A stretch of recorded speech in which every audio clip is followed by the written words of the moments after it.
मैं अयोध्या नरेश दशरथ पुत्र एवं प्रभु श्री राम का अनुज लक्ष्मण महापंडित महाज्ञानी रावण को गुरु रूप में सादर प्रणाम करता हूं। आयुष्मान भव लक्ष्मण।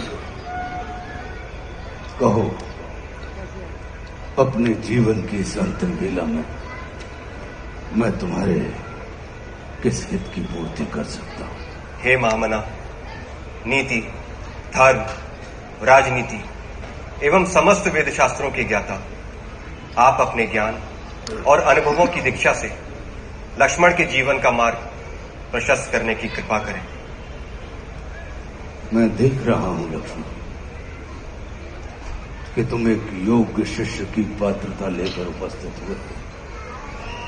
अस्तु, मैं अपने जीवन के कुछ अनुभव तुमसे अवश्य साझा करूंगा। हे सुमित्रा नंदन, अहंकार चाहे सत्ता का हो या सौंदर्य का, शक्ति का हो या भक्ति का, धन का हो या धर्म का, वो बड़े से बड़े विश्व विजेता को नष्ट कर देता है। इसका प्रत्यक्ष उदाहरण ये त्रिलोक विजेता, विद्या विशारद, महापंडित रावण है। अहंकार में तीनों गए, कुल, गौरव और वंश। ना मानो तो देख लो इस रावण का अंत। लक्ष्मण, रावण को अपने ज्ञान का अहंकार था और तुम्हारे भाई राम को अहंकार का ज्ञान था। लक्ष्मण, जीवन में सफल होने के लिए शत्रु दृष्टि और मित्र दृष्टि का भेद आना अनिवार्य है। मित्रता भले ही अपने समतुल्य या अपने से निम्न स्तर के व्यक्ति के साथ कर लेना, किंतु शत्रुता सदैव अपने से योग्य व्यक्ति के साथ ही ठानना, क्योंकि ये जगत हमारे व्यक्तित्व का आकलन हमारे मित्रों को देखकर नहीं, हमारे शत्रुओं को देखकर लगाता है। जितना बड़ा और गरिमापूर्ण हमारा शत्रु होता है, उतने ही बड़े और गरिमापूर्ण की ख्याति को हम प्राप्त होते हैं।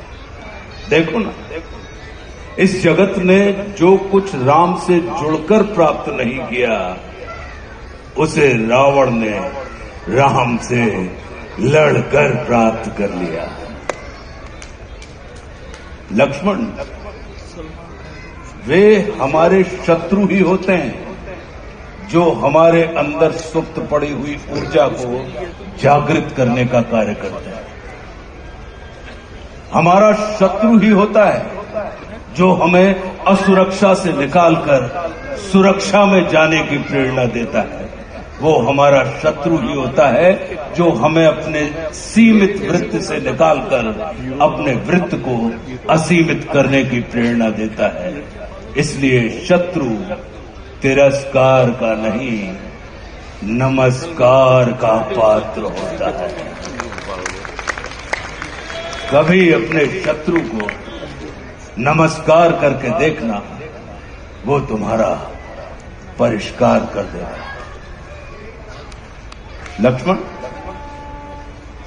जैसे शरीर को संचालित करने वाला मस्तिष्क आकार में शरीर से बड़ा नहीं होता, गज को संचालित करने वाला अंकुश आकार में गज से बड़ा नहीं होता, वैसे ही व्यवस्था को संचालित करने वाले व्यवस्थापक को कभी भी व्यवस्था से बड़ा नहीं होना चाहिए।